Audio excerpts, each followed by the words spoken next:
আকাশে ছোঁয়ার গল্প সাজায় শূন্যে ওড়ার ছন্দে মেতে।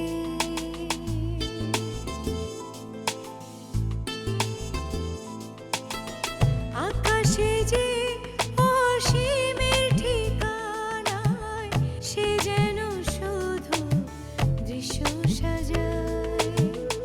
যত গল্প ধাঁধায় হাত বাড়ালে বুঝি কেউ নেই। আকাশ ছোঁয়ার গল্প সাজায় শূন্যে ওড়া ছন্দে মেতে।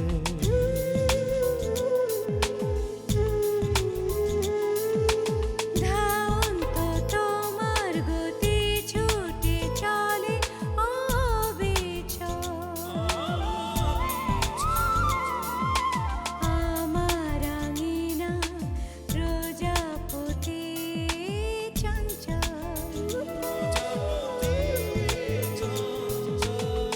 উড়ে উড়ে যায় কত অলি গলি অবিরত। যত কল্প ধাঁধায় মন বাড়ালে বুঝি কেউ নেই। আকাশে ছোঁয়ার গল্প সাজায় শূন্যে ওড়ার ছন্দে মেতে।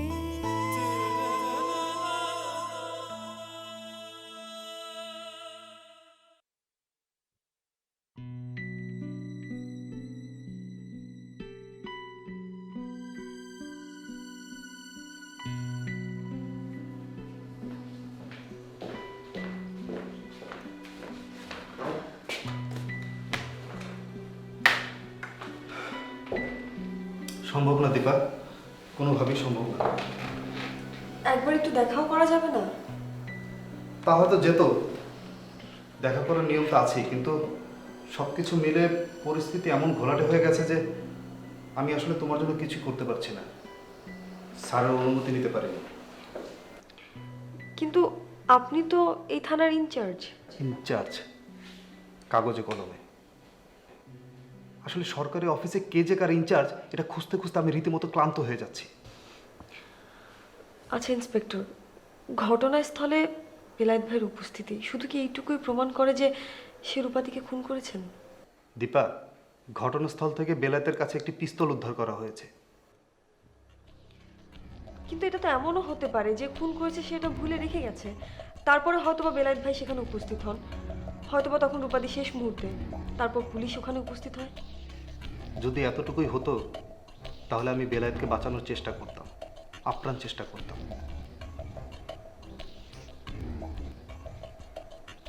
কিন্তু কিন্তু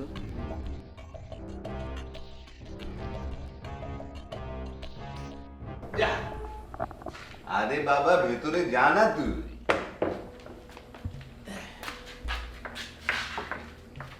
কানু বন্ধু,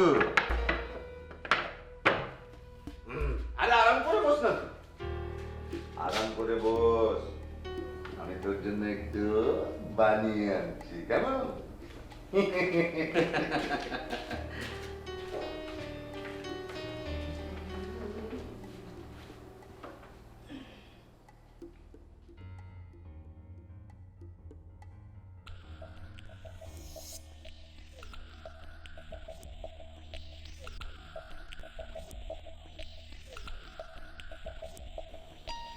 বেলায়েতের কাছে যে পিস্তলটি উদ্ধার করা হয়েছে সেটি পুলিশ ডিপার্টমেন্টের হেফাজতে থাকা একটি পিস্তল।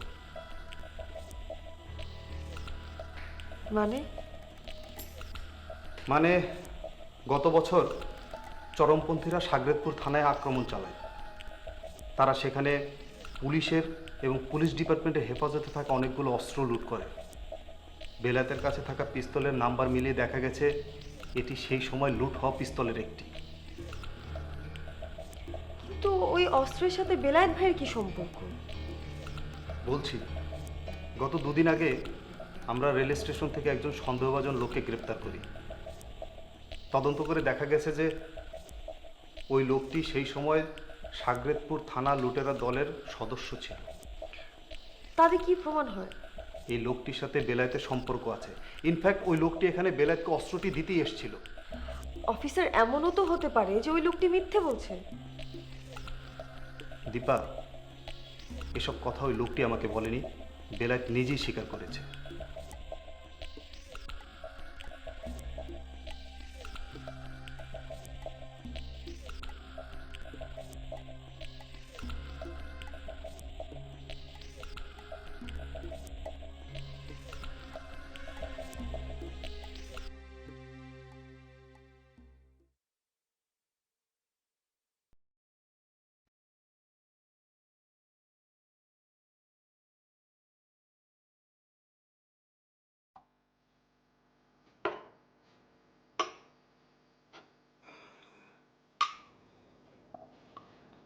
নে, আমার একটা সিগারেট না বন্ধু।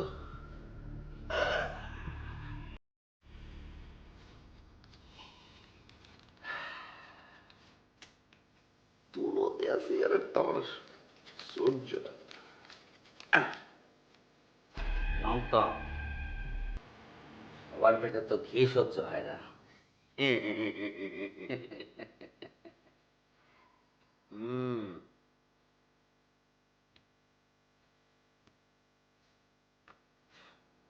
ঘিটা সহ্য না হলেও এটা কিন্তু মালুম সহ্য হবে।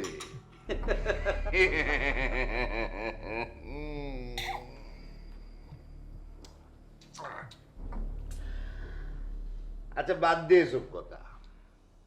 তুই আমাকে বল, তুই তো এতক্ষণ ধরে অনেক কিছু দেখলি, শুনলি, বুঝলি। হ্যাঁ, কি বুঝলি বলতো? বুঝলাম এই দীপা আর ওই দীপা সেই দীপা হ্যাঁ, মিলে গেছে, খাপের খাপ।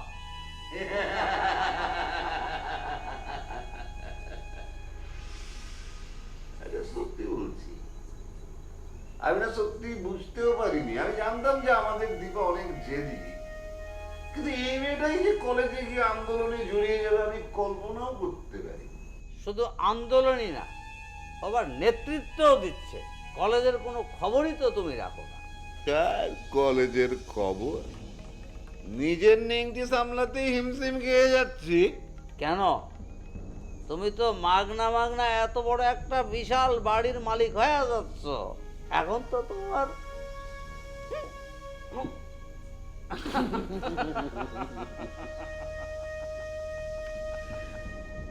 বগল বাজাবো? বাজাচ্ছি, বাজে না তো, শব্দ নেই।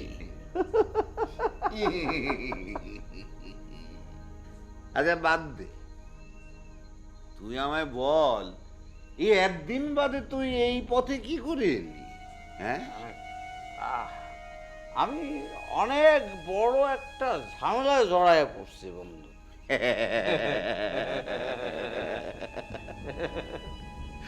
আমি না তোকে দেখেই বুঝতে পেরেছি তুই একটা ঝামেলায় পড়েই এই মহল্লায় এসেছিস।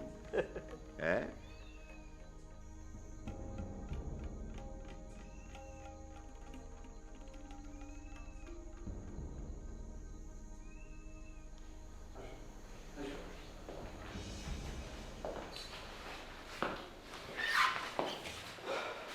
ভাই, দীপা, 5 মিনিট।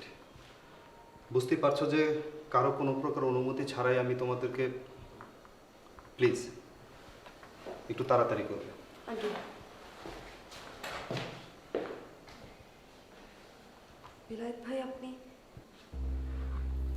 জেলখানায় এলে মানুষ অনেক রোমান্টিক হয়ে যায় দীপা।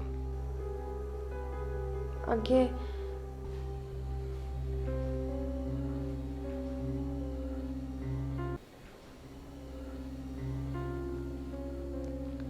কারা আসে জেলখানায়?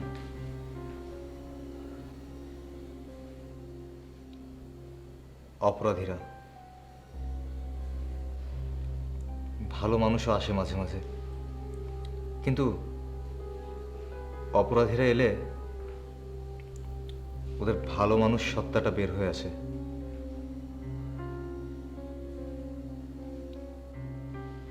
ওই ওখানে দেয়ালে লেখা দেখলাম, মানসী আমি তোমাকে ভালোবাসি।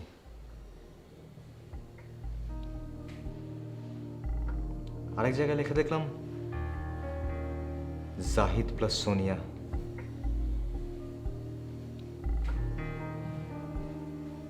আর একজন লিখেছে মায়ের দোয়া। দোয়া বানানটা ভুল, দয়ের সাথে শুধু একার দিয়েছে, আকারটা নাই।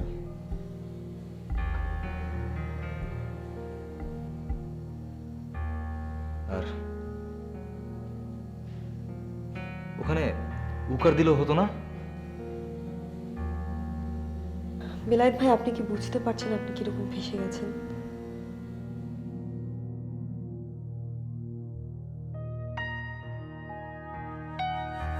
কি ঝামেলা? ওই কলেজের আন্দোলনে আমিও জড়ায় পড়ছি। বলিস কি? হ্যাঁ, তাহলে আর করছে কি? এই কলেজে পড়ে একটা মেয়ে আছে না, শিলা, ওক দিয়েই শুরু হয়েছে। আর কলেজের নেতা আছে না, পল্লব, ও আমাক দিয়ে কয়েকটা কাজ করাইছে, আর আমি সেইগুলো কইরে ফাঁসে গেছি। তুই আবার খুনটুন করে এখানে আসিস নি তো? না না না, খুন করার মতো সাহস আমার নাই, তারপরেও খুন কিন্তু একটা হয়ে গেছে। খুন? কে? কি করে হলো? ওই কলেজের আর এক নেত্রী রূপা ওই পল্লবের সাথে কাজ করত, সেই খুন হয়ে গেছে। জানু, আমার কিন্তু তোকে নিয়ে বড় সন্দেহ হচ্ছে। তুই সত্যি করে বলতো, তুই কোনো খুনটুন করে এখানে আসিস নি তো? দেখ দেখ, আমি নিজেই কিন্তু অনেক অনেক বড় একটা ঝামেলার মধ্যে আছি। তুই আমাকে নতুন করে কোনো ঝামেলায় ফেলিস না, আমি তোকে কোনো রকম সাহায্য করতে পারবো না। না রে হরদেব, খুন আমি করিনি, কিন্তু আমার মনে হচ্ছে আমি যেন কেমন ফাইসে যাচ্ছি। এটা কেমন করে? শোন, ওই সব কিছুর গোড়া হচ্ছে পল্লব। পল্লবের জন্য শিলা আত্মহত্যা করলো। কাল ওই বেলায়েতকে মাইরে ওর অস্ত্রটা নিয়ে গেল। আর পল্লব আমারে করলো কি জানিস? আমাক করলো যে তুই এই শহর থেকে পলাহে যা। পল্লব যে ঝানু মাল, তাতে আমার মনে হচ্ছে আমাকে ফাঁসানোর জন্যই শহর থেকে আমাকে পলায় যেতে কয়েছে। কারণ হচ্ছে ওই বেলায়েতকে মার দিয়ে আমি ওর অস্ত্রটা নিয়ে পল্লবের হাতে উঠে দিয়েছি। এরপরে শুনি সে রূপাক নাকি খুন করে ফেলেছে। বলিস কি হারাম? হ্যাঁ, তাহলে আমি করছি কি? আমি যদি শহরে না থাকি তাহলে আমার বিরুদ্ধে পুলিশকেও খেপায় দিতে পারে। সেই জন্যে আমার এই শহর ছাড়া চলবে না। আর এই শহরে পই পই করে আমি কনে ঘুরে বেড়াবো? সেই জন্য আমি এই দুই একটা দিন একটু পলায় থাকতে চাচ্ছি। তাহলে তুমি ভুল জায়গায় এসেছো বোন। এটা অনেক বড় বাড়ি, সেটা ঠিক আছে, কিন্তু এখানে তোকে লুকোতে দেবার মতো কোনো সাহস আমার নেই, সাধ্যও নেই। এর বিনিময়ে আমি যদি তোকে বড় একটা কিছু দিই। হ্যাঁ?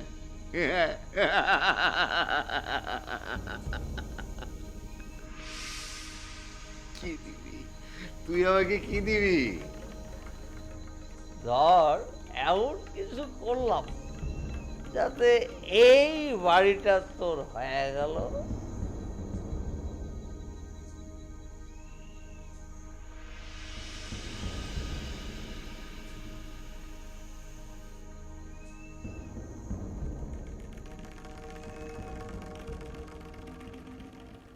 রূপার খুনের দায় থেকে অলৌকিকভাবে বেঁচে গেলেও অস্ত্র রাখার দায়টা হয়তো এড়াতে পারবো না। আপনি আপনি কেন স্বীকার করতে গেলেন যে ওই লোকটি আপনাকে অস্ত্র দিতে এসেছিল? আপনি যদি আজকে স্বীকার না করতেন তাহলে হয়তো হয়তো কোনো একটা ভাড়া করা উকিল আমাকে বের করে নিয়ে যেত।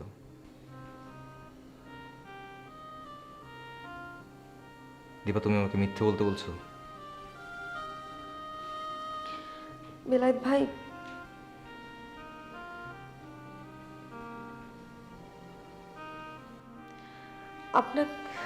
আপনাকে আমি কি করে বোঝাই? অস্ত্র নেওয়ার দায় যদি আপনাকে শাস্তি দেওয়া হয় তাহলে হোক, কিন্তু আজকে অস্ত্র, রূপাদির মৃত্যু সবকিছু মিলে আজ আপনি আসামি।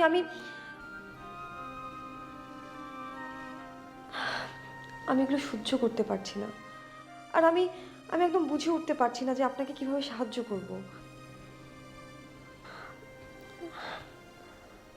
আচ্ছা বেলায়েত ভাই, আপনার কি পরিচিত কোনো উকিল আছে? পল্লব, একমাত্র পল্লবই পারে আমাকে বাঁচাতে। ও তো রূপাকে খুন করেছে, ও কি আমাকে বাঁচাবে? বেলায়েত, তোমাকে অন্য থানায় চালান করা হচ্ছে। মানে আমার উপর ওদের কোনো ভরসা নেই। আমি তো আর ওদের লোক নই।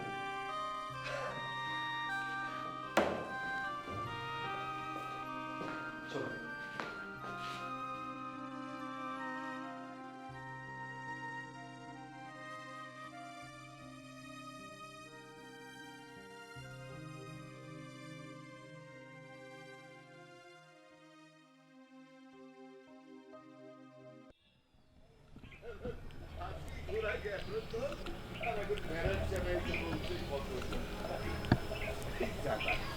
তুই কি ভেবেছিস রে? আরে আমি আর রানা কি কম চেষ্টা করেছি ও বাড়ি পাবার জন্যে? কচুটাও লাভ হয়নি। হ্যাঁ, কপালটাই আমাদের খারাপ। তোরা যে বাড়িটার মালিক হবার স্বপ্ন দেখেছিল, এখন সে বাড়ির পাহারাদার হয়ে বসে আছে। একদিন দেখবি ওই দীপাবলি বন্দ্যোপাধ্যায় আমাদের দুটোর পশ্চাৎ দেশে লাথি মেরে ঘর থেকে বের করে দিয়েছে। কপালটাই খায়।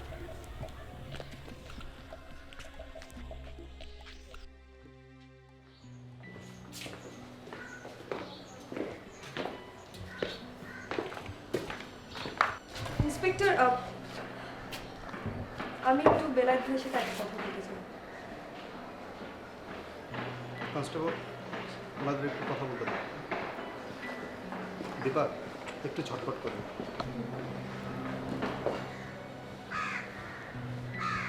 বেলায়েত ভাই, এত বড় আন্দোলন আমি একা কি করে করব? একাই তো ছিলে দীপা, আমরা তো হুট করে এসেছিলাম। কিন্তু শক্তি তো ছিলে তোমরাই। না, তুমি শক্তি ছিলে। 7-7টা বছর ধরে আমি রূপাকে চিনি, একটা বখাটে মেয়ে হিসেবে চিনি।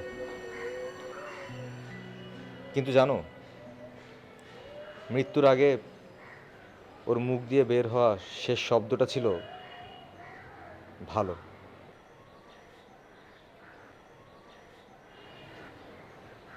আর এই ভালো বলার শক্তিটাও পেয়েছে তোমার কাছ থেকে।